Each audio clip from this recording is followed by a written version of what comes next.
Hello, everyone. A very, very warm welcome to yet another super exciting episode of the Fisdom Wealthcast. I am, as always, excited to be hosting one of the most seasoned veterans we have in the industry. And a very warm welcome to Vetri, who is the CIO of UTI AMC. Vetri, a very warm welcome to the Fisdom Wealthcast. Thank you, Nirav. Thanks for having me here. We've done this before, so I'm just delighted that we could do this conversation again today. And I'm so glad that we have an opportunity to once again interact with you. The last one was mind blowing. You gave us such golden nuggets of wisdom of yours. I feel it helped us tide through a very important patch in the in the investing time frame thing, right? I feel it was very aptly timed also the last time. So this time also, I feel we are at the cusp of too many happenings. And there's one question that I started off our last conversation with, and the question remains: समय बदलता है, वक्त बदलता है, लोग बदलते हैं, पर सवाल वही रहता है, मार्केट क्या बोलता है, right? So the entire world is talking about the recessionary trends. India में क्या हो रहा है? How is India really decoupling? Foreign investors have started showing interest into India, but many say that that's simply because they don't really have any alternative. It's not as if India is actually that favorable. But on the other hand, there are many who will swear by the growth story that India is presenting. So, in your words, from your perspective, आपके हिसाब से market क्या बोलता है? First of all, Nirav, I've said this before on Twitter that the market does not speak. Only people in the market speak. And people in the market have their own set of biases. उनके पहले के विचार होते हैं और जो भी आप उनसे कभी भी सवाल पूछेंगे तो whatever is their framework उसी के हिसाब से उनको व्यू निकलता है. तो there was a very famous saying which was made in the British Parliament, that where you stand on an issue depends on where you sit in the house. So if you sit with the opposition parties, you will oppose that issue. If Yes. you sit with the party that's governing, you will support the issue. So कुछ हिसाब से जो stock market है उसमें भी views सबके जो pre existing बायस है, जो पोजीशन है, उसी में से निकल के आता है. But if we were to just stand back and look at it, I think today the RBI governor actually gave a very good context when he opened his remarks on the MPC, and the monetary statement for the bi-monthly meeting, when he said, this is a very unusual period where you have actually seen two exogenous shocks. First was COVID in 2020, and then earlier this year you had the war which has broken out in Ukraine with Russia. So these are two exogenous events, right? So these are things which happened outside the traditional sphere of the market, but both of these resulted in certain decisions being taken by policymakers, be it government and fiscal policy, be it the central bank and monetary policy, and uska jo bhi impact hai that we are experiencing now in the stock market. And the third element, which is not exogenous, because central bank policy actions are part of the market system, but the current decisions central banks are taking are directly a result of those two exogenous events which have happened over the last 2 years and the responses that they came forward with. So today's situation is very simple. अगर आप एक साल पहले जाएंगे तो October 21, it was very clear, the market was expensive, and we have talked about this in the past. Whichever metric you choose to look at, market was very expensive. But what has happened over the course of 1 year is that earnings have gone up, prices have stayed the same. मतलब कि index has more or less stayed the same, if I were to simplify it. So as a result of that, valuations have compressed. Valuations have not become cheap. They are still above the long term average, but they are not as blindingly expensive as they were 1 year ago. In fact, we would say above average, but still within what we would call the comfort zone. But when we look at these valuations, we are obviously looking at earnings. We are looking at the earnings which will come 12 months down the road, 24 months down the road. Now, the challenge in this is that our visibility of those earnings is increasingly becoming very problematic. Why? Because as these central banks are raising rates, and there is clearly going to be a negative fallout of this on growth across the world. Capital is pulling back into the dollar. Capital is pulling back into bonds where 10-year bonds in the US have not given close to 4% for more than a decade. So this is causing capital to flow back. It will have a negative impact on growth, and to the extent that global growth slows down, some of that pain will eventually transmit to all countries, including in India. Right? We get about 20% of our GDP from exports of goods and services. So on that 20%, straight away there will start to be a negative impact that may come because demand might be weaker, prices might be weaker because those economies go into recession. And at the second order, this is the first order effect. There is also a second order effect. There are companies which produce goods and services which are sold to the sector which is involved in exports, the people who work in exporting sectors. So second order impact will come on them as well. So there is likely to be some setback to growth expectations, or agar growth expectations may setback aega, then automatically those earnings will also get cut. So we are in an environment where valuations are now in the comfort zone, above average. There is a risk to earnings estimates as we see this pressure come through. And therefore our sort of thought process would be that continue to stagger your investments over time. Valuations are not suggesting that you should be brave. Valuations are suggesting that you can put your feet in the water, but valuations Mm, are not suggesting that you jump into the water and let go of everything. So you know be careful. You can keep your feet in the water. Be aware that valuations can compress, earnings can compress, and therefore make your plans accordingly. India's negative impact because of what's happening in the rest of the world will be limited, mm, because we are not an externally driven economy. Only 20% of our GDP comes from mm, exports of goods and services. So mm, the negative impact on Indian growth will be much more muted. कुछ दिन पहले somebody asked me क्या India में recession होगा. So I told him India में recession has not happened for almost 40-50 years, because the nature of the economy is such you can't get recession. But that is the wrong perspective. If India grows at 4%, it will be a painful fact for markets and for the citizens of India. If India grows at 6%, then we are reasonably comfortable. I think at this point of time, despite risk to growth, we don't see GDP growth in India dropping significantly below 6%. So I would say we are still, in sort of comfortable territory. So very long answer, but hopefully it gave mm. you some picture of all the relevant issues. Oh, absolutely. I would call it, I would term it comprehensive instead of long. I'm so glad you elaborated so well.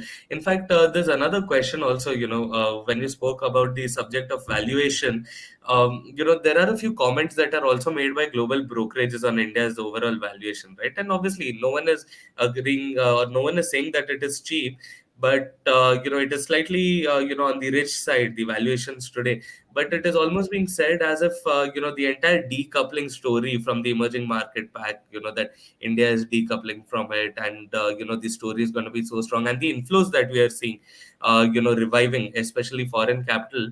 There are brokerages who have also gone on record saying that most of this is due to the Tina effect. There is no alternative effect, and it is a momentum thing. There's no real let's say fundamental or anything very strong to back such a influx into India. So what are your comments on this entire thing, that India is getting money basically because there's no alternative, especially in the EM pack?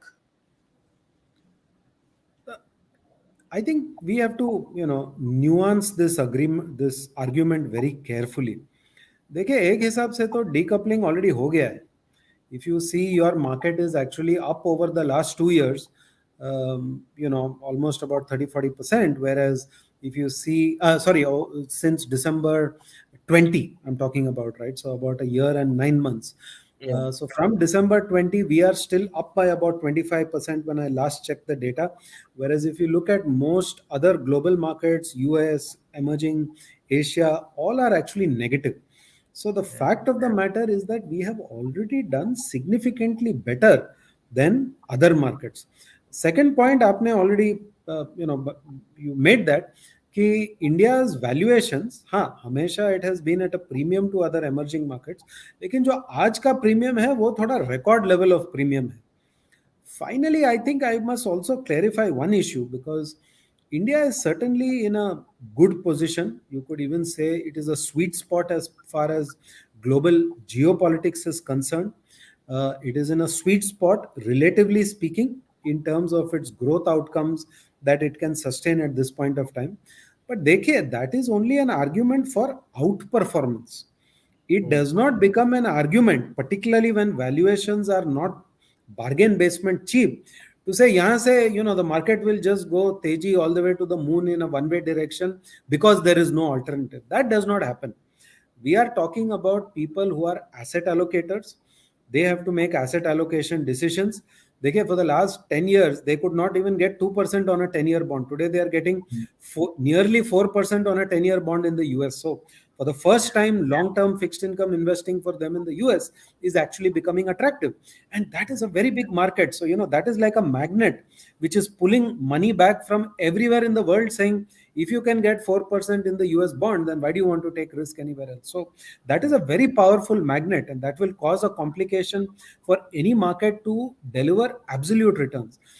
Now, as far as asset allocators are concerned, I think there is a very good understanding. And I was traveling in August in Europe and UK, and I think most investors recognize that yes, we have to look at India differently, because your economy's macro health parameters are in a better situation. We feel more positive about your longer term structural growth prospects. Hmm. B, from a geopolitical point of view, we see risks in China today, which we were not seeing till some time back. And we think India is well protected in a geopolitical environment because it doesn't really have a clear, it's not in the wrong camp, let's put it that way. B, it is on got reasonably friendly relations across the world. So we are not taking political and geopolitical risk when we invest in India. But this only means that in a very difficult environment, we may outperform. So if you are saying emerging markets go down by 25%, can India fall by 10%, 12%? Answer is yes. As far as asset allocators are concerned, they will say, very good, this is exactly what I expected, that you will outperform. So we have to be careful about understanding outperformance as compared to understanding the ability for making positive returns in line with what your investment goals are. If you are investing in equities because your expectation is 12%, 15%, whatever that might be from equity, that is very sensitive to valuation. Yeah. So you cannot ignore valuation and say we are in a sweet spot, so valuation does not matter anymore. I will make money because the market is going to the moon. I'm sorry, it doesn't work that way. So there is an argument for outperformance, but absolute performance will always be related to valuations. It will be related to outlook, and you cannot fight that. Absolutely, I totally, I love this elaboration and the comparison on, how should one or what is the correct lens to view outperformance and absolute performance. So, Vetri, we have been tracking a fund since almost over half a decade now. For some fantastic funds have emerged. You run amongst the best funds in various categories. Which has created immense wealth for investors. And especially since the past, let's say even the trailing 12 months have been typically volatile in terms of macroeconomic developments. बहुत कुछ हो रहा था दुनिया में, बीच में war breakout हुआ, फिर सप्लाई चेन डिसरप्ट हो गया, बहुत सारे हेडविंड्स आए इकोनॉमी में. Yet still, most of your funds have been holding that strength of theirs. But इसी के चलते एक और चीज मैंने नोटिस किया कि आपका जो फंड का जो एक्टिव मैनेजमेंट है, जो चर्न रेशियो जो हम देखते हैं, वो काफी कम है versus peers.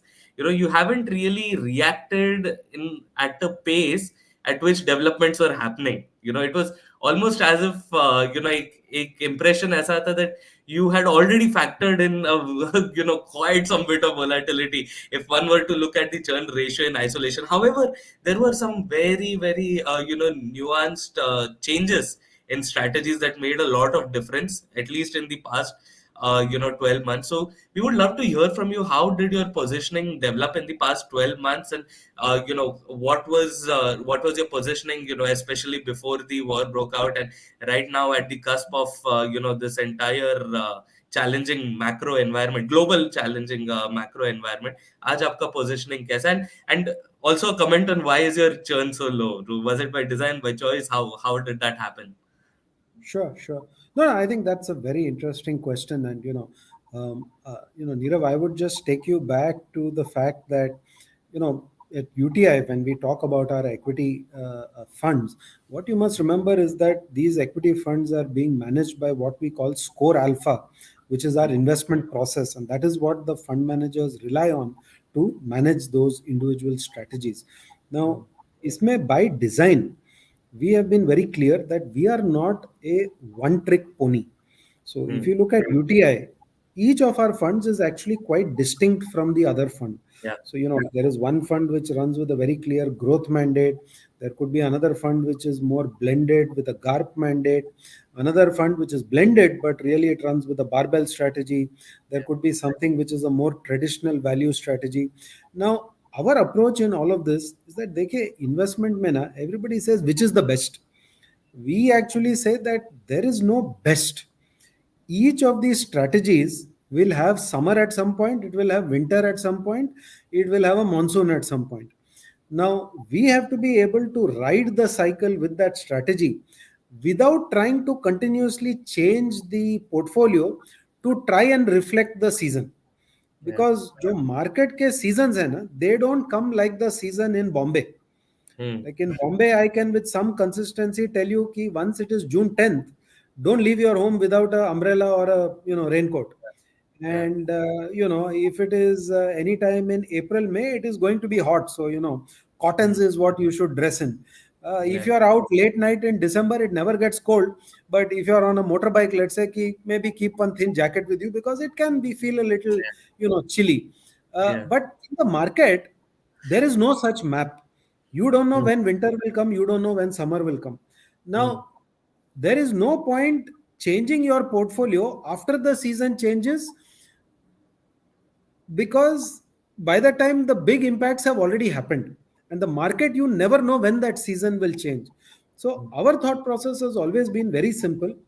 Each strategy will have a different summer, a different monsoon, a different winter.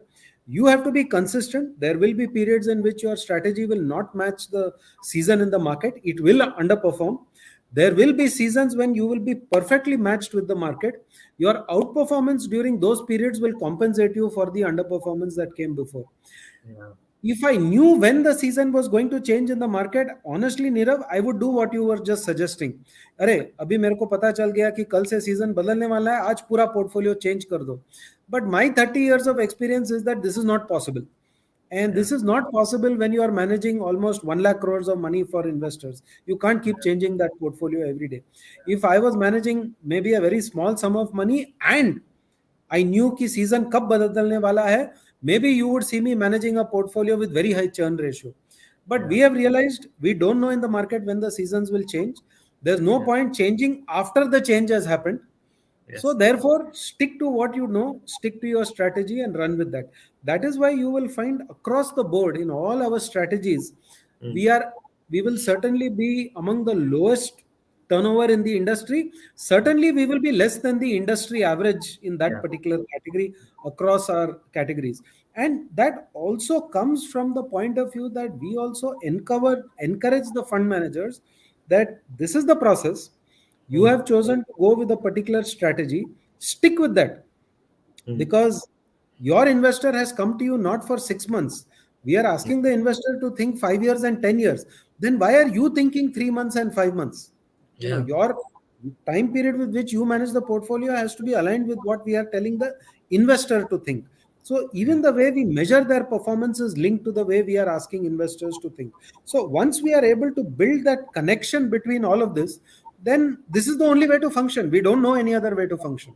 Yeah. But agar somebody came to me and he could really prove to me he knew how the seasons change, I have nothing against running a strategy which does that. But so far, I have not come across somebody who can tell me when seasons change. I will just make one, additional point. It's not that you can ever stop thinking about your portfolio. I always tell all my fund managers, including the people who want to become fund managers, that remember, when you go to bed at night, there will be three people in that bed, including your portfolio, if not more. Right? So always add 1% to the count on your bed, because that portfolio sleeps with you. So you can never stop thinking about it. But certainly, when fundamentals start to move around, there are few simple tests that we have to do. One is there a financial risk which is sitting in any of the companies, which in the current environment we would judge to be too high? If there is, we would tend to act on those positions. Is there an element of valuation risk that we judge to be too high? Then again, we may not exit, but we may choose to flatten positions to do that. So we are very judicious in thinking through, if at all something has changed in our thought process, how we should address it. So we have a series of checklists that we would look at before we decide, what should change. And I think that is a disciplined way to do it. And this is not something I discovered. अगर आप पूछेंगे तो one might say flying an aeroplane is a very challenging thing to do, because there are so many risks you are exposed to. And one of the ways that the airline industry has reduced accidents in the airline industry is by using a checklist. Yeah. Before you start the plane, 1, 2, 3, 4, everything done, only then halfway through the flight you have to again check 1, 2, 3, 4, 5. So in portfolio management we have to keep doing that, but our tolerance parameters are such that typically we don't have to act very frequently. So long answer, but hopefully that puts it in perspective. Absolutely puts it into more than just perspective. I realized you made a few important points. One about having clarity on your strategy and acting in line with it. I feel that's very important. I feel that helps. Other intermediaries, advisors, portfolio managers who manage a basket of mutual funds for their clients to have absolute clarity on how are they allocating to what fund, and what role can they expect that fund to play for the client. And it's the same for the client managing their own portfolios also. And you also made a very important point, saying that people ask ki acha fund kaun sa hai. I realize we come across this question quite often. All we get is a one-liner question, which is the best fund to invest in. And like, because a fund is like an ingredient in itself. It is fresh, it is great, but you need to look at the overall portfolio. It contributes something, to an overall portfolio. I feel that's considering this and the way you manage the funds. I feel UTI Mutual Fund has a few stellar funds that. Has already helped many investors create wealth, and will also continues to look promising going ahead also. But talking about UTI mutual fund strategies, we have also noticed that though आपका turnover ratio कम है बाकियों से, which is a great thing also. We also noticed that there are some of your sectoral plays which may not really be in alignment with what the rest are doing. So first we'll talk about the ones that are not really aligned. Probably, I feel that it would be safe to say that on an average basis, UTI Mutual Fund seems to have taken a slightly overweight stance on sectors like IT and pharma, which was supposed to be defensive, but given the way the things are going, and considering the way the markets are and the way these sectors are also doing, doesn't seem like they're acting like defensives at this point in time. So, what are your views on IT and pharma as sectors? Sure. So again, Nirav, I will just clarify in that. If you look at the aggregate data, it will show you something. But Yeah. remember, the positions are sitting in individual funds. Yeah. And when I look at the dashboard as a CIO, I look at where each fund is positioned, not where my fund house is positioned.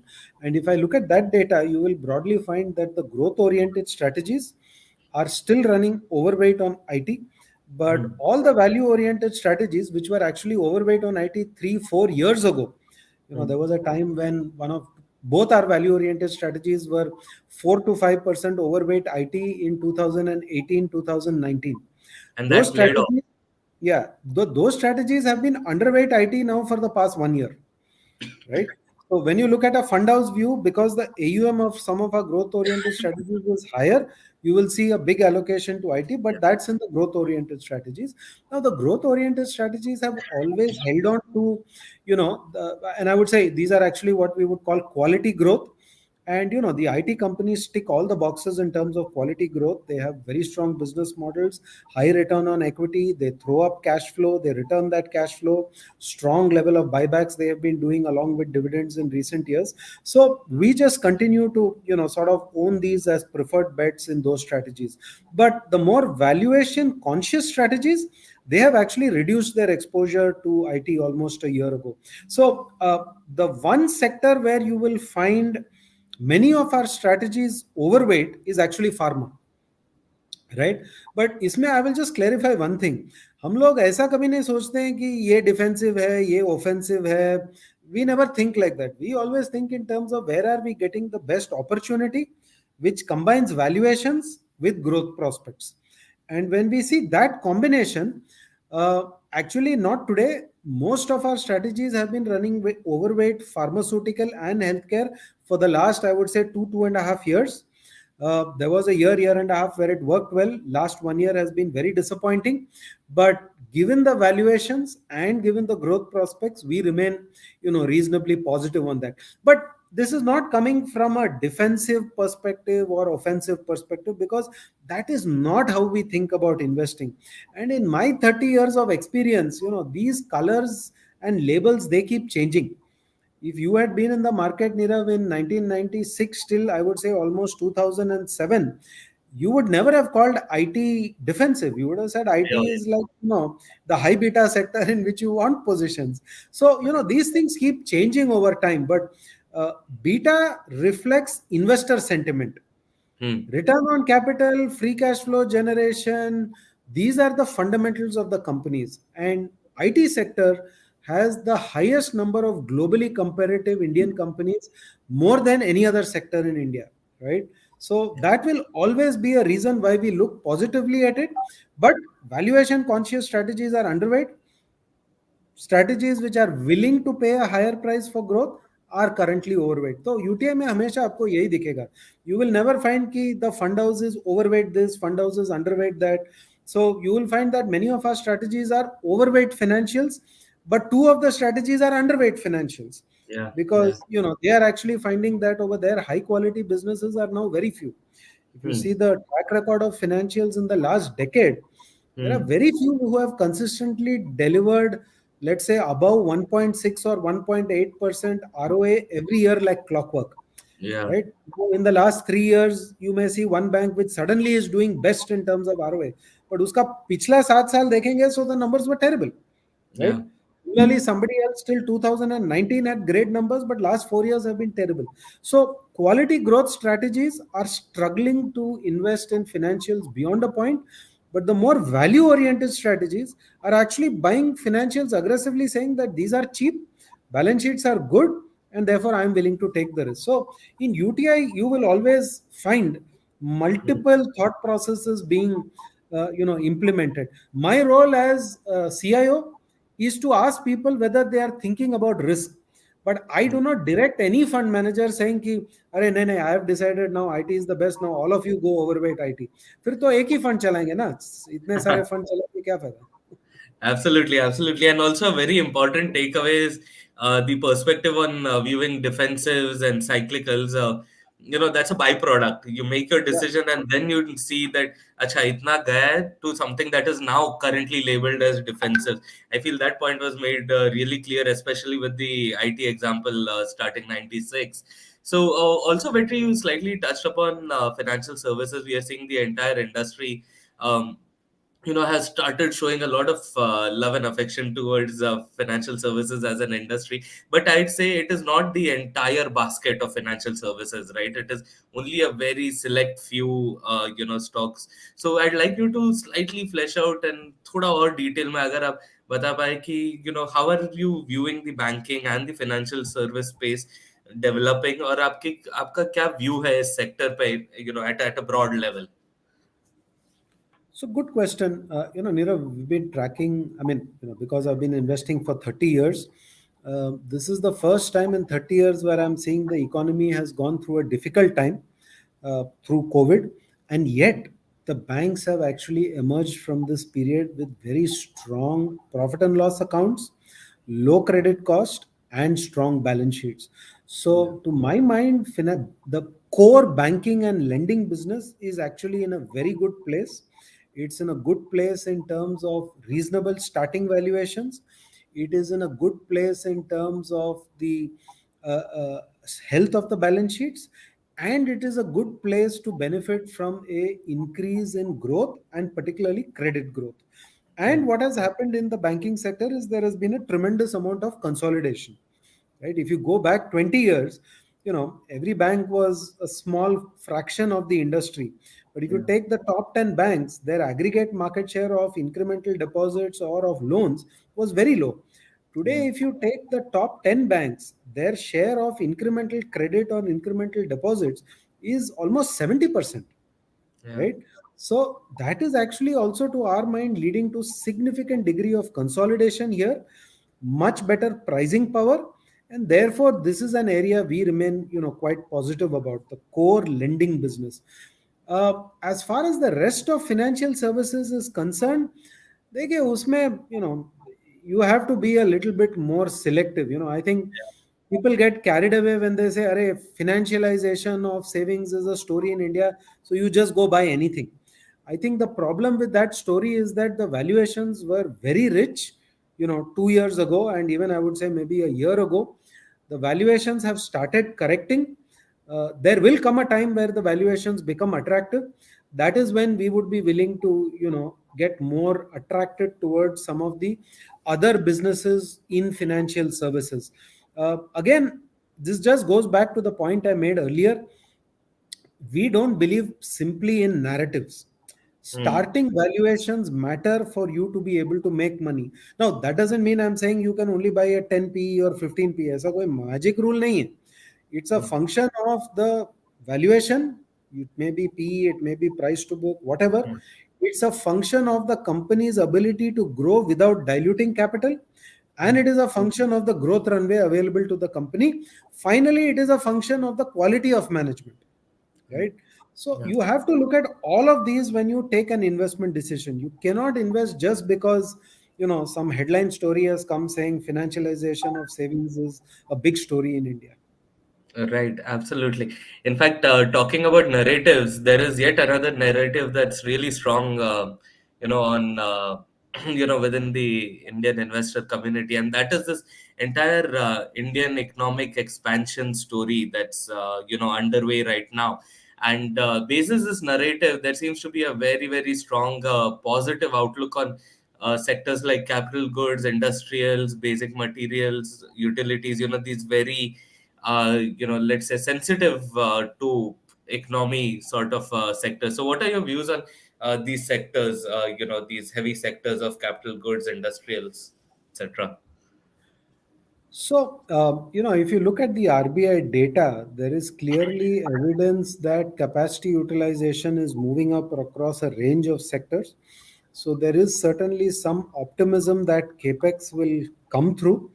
But I think the challenge over here is that a lot of the story has already gotten built into the stock prices, Yeah, right? When I look at the stock prices, and not the prices, I actually mean the valuations. When admission. I look at the valuations of many of these capital good stocks where they are today, they are already discounting superior growth prospects. Yeah, You can make money if what is discounted in the stock price is lower than what happens in the future. right. But if the expectation of the future is already very bullish and it is already captured in the valuations, then it becomes very hard to make money. So I do believe there will be an improvement in the capex cycle in India. There are Mm, many reasons to believe that. I'll not go into those reasons, mm. but the valuation has to be correct. Just because RBI says the data now indicates capex will happen does not mean that you can make money out of the stock. ये तो हमको 20 साल पहले सिखाया गया था that what is the difference between a good company and a good stock. Oh, yeah. A good stock is a good company where valuations give you some margin of safety, Yes. right? So you have to distinguish between those two. Absolutely. I feel you ended it on a wonderful note, this response. So, Vetri, over the period, since you have seen so many different cycles, you have engaged with so many partners, investors, अपने ऐसे जो currently markets थोड़े sideways type चल रहा है, and investors slightly nervous कि क्या हो रहा है एग्जैक्टली पता नहीं, पूरा दुनिया में रिसेशन वगैरह का बात हो रहा है, पीपल आर वरीड कि इंडिया में भी क्या तकलीफ हो सकता है हमें, ऐसे टाइम पे what are the most common mistakes that you observe investors make, and perhaps what would you warn our viewers against doing, the typical mistakes that they should avoid during such a time. So I will just connect back to my memory of, particularly the global financial crisis. उस समय तो the number of investors आज से काफी कम थे, लेकिन देखिए 2008-9 में ज्यादातर लोग मुझे यही इस चीज के लिए फोन करके बात करते थे कि अरे मेरा सिप चल रहा है, अभी there is a global financial crisis, shall I stop my SIP? Hmm. And my answer to them used to always be कि देखिए, when the crisis happens and when the valuations come down, that is when the SIP is working to your advantage, because remember, you have already bought the market at some point when it is expensive. See, Yes. SIP is very simple. Yeah. It is just making sure that sometimes you will buy the market expensive, sometimes you will buy it cheap. Therefore, on average, you will end up with a reasonably average valuation. Literally, Hmm. that is what the SIP is trying to do. So, my only suggestion to people would be, don't panic when the bad news comes. Hmm. When bad news comes, prices will go down, but continue with your SIPs, because that is when, for the same amount of money, you will end up getting more units, right? See, purpose of SIP is very simple. The way I describe SIPs, systematic investment plans, is that they, अगर आप समझो किसी building में गए और वहां पे आग लग गई, राइट, तो आप क्या Hmm. देखेंगे? जो भी लोग बिल्डिंग में हैं वो लोग बाहर भाग रहे हैं, और Hmm. एक ही बंदा है जो बिल्डिंग की तरफ भाग रहा है, वो फायरमैन है, Yeah. Because that is his role, right? Yeah. Market में जब आग लगती है ना, तो that is when the valuations become cheap. Hmm. लेकिन तभी आप फायर की तरफ भाग नहीं सकते, इसीलिए हम बोलते हैं कि आप सिर्फ शुरू करो। You may not be able to go towards the fire, but because of the wisdom that you had to create that SIP to 1 year ago, 2 years ago, 3 years ago, anyway your money will go by default into the market, and it will Yeah. get invested at cheaper valuations. So Yeah. my recommendation to people, market is in the reasonable comfort zone. It is not cheap. Can Hmm. it get cheap? Who knows? If the news gets bad, it can. But don't back away from the SIP. That is what will ensure that you eventually participate in the market when the valuations are cheap.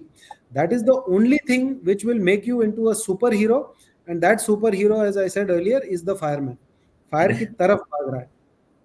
Absolutely. In fact, reminds me of this, behavioral paradox that, everyone knows, okay, everyone here knows that the number one rule to making profits is buy low, sell high. No one will counter this.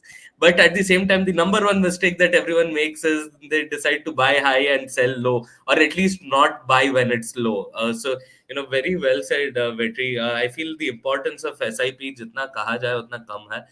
People must understand the mathematical or the basic thoughts behind it, and you'll realize that it's no rocket science. You will end up making good money if you just let your SIP continue, especially if you even top it up during difficult times. You're gonna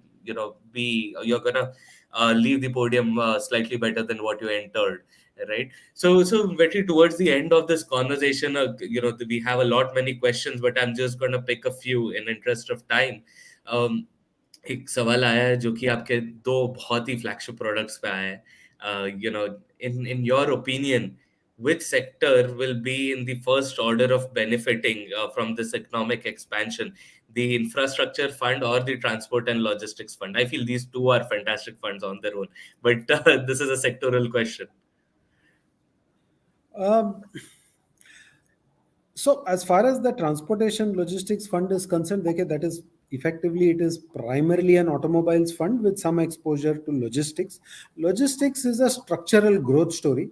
But for the last 1 year, we have been very excited about the automobile part of transportation and logistics, because देखिए India में कितने sector हैं जहाँ पे आज के volume 3 साल के पहले के वॉल्यूम से 10%, 20%, 30% नीचे चल रहा है. That is actually true in the automobile sector, and that is why we felt it was a very attractive opportunity. And 1 year ago, the valuations were also very attractive.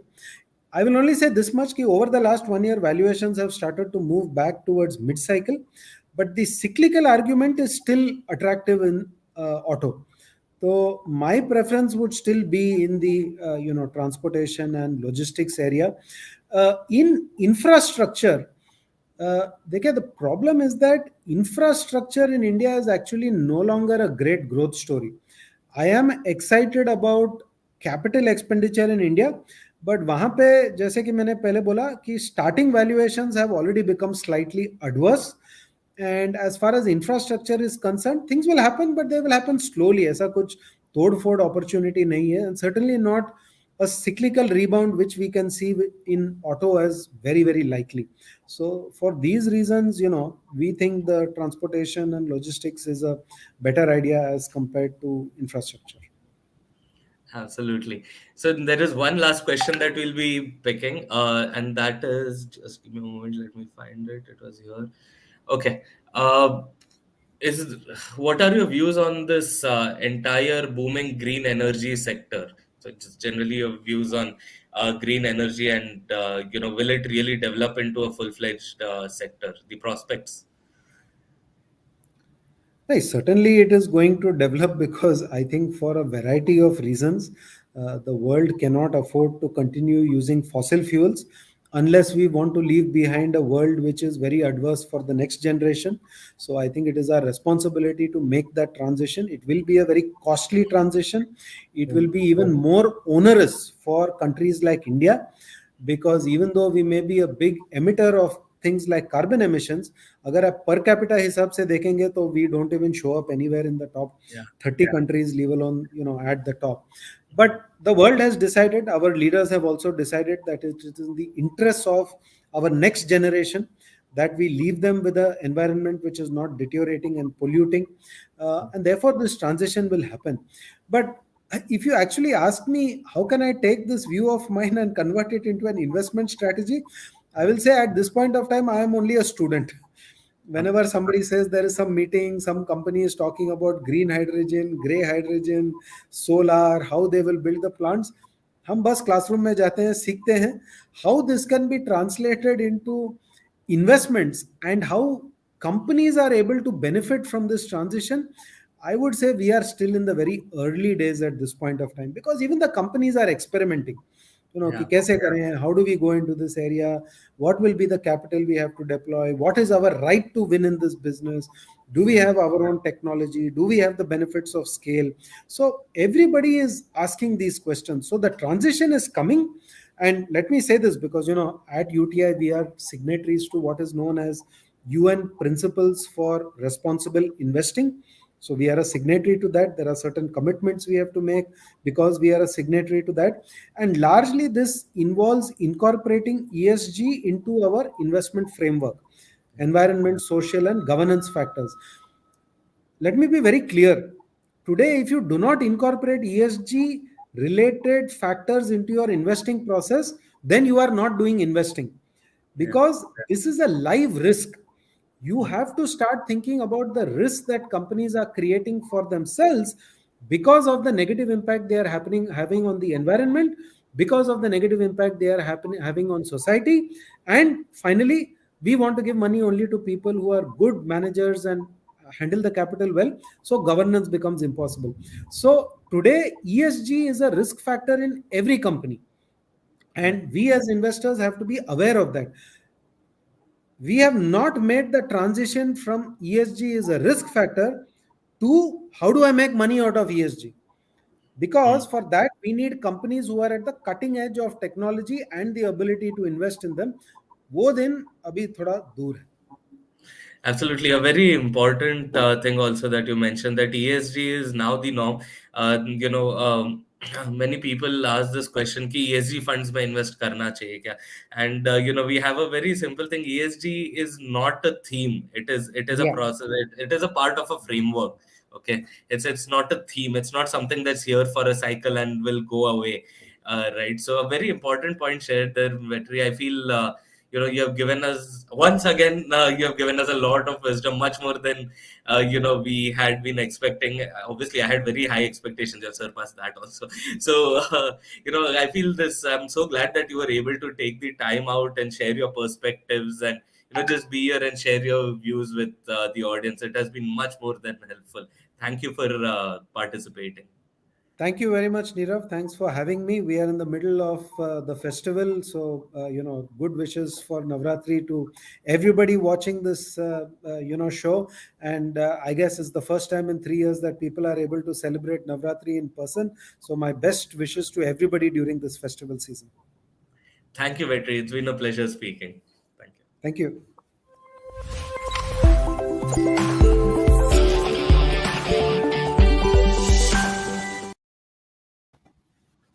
Okay. Thank you.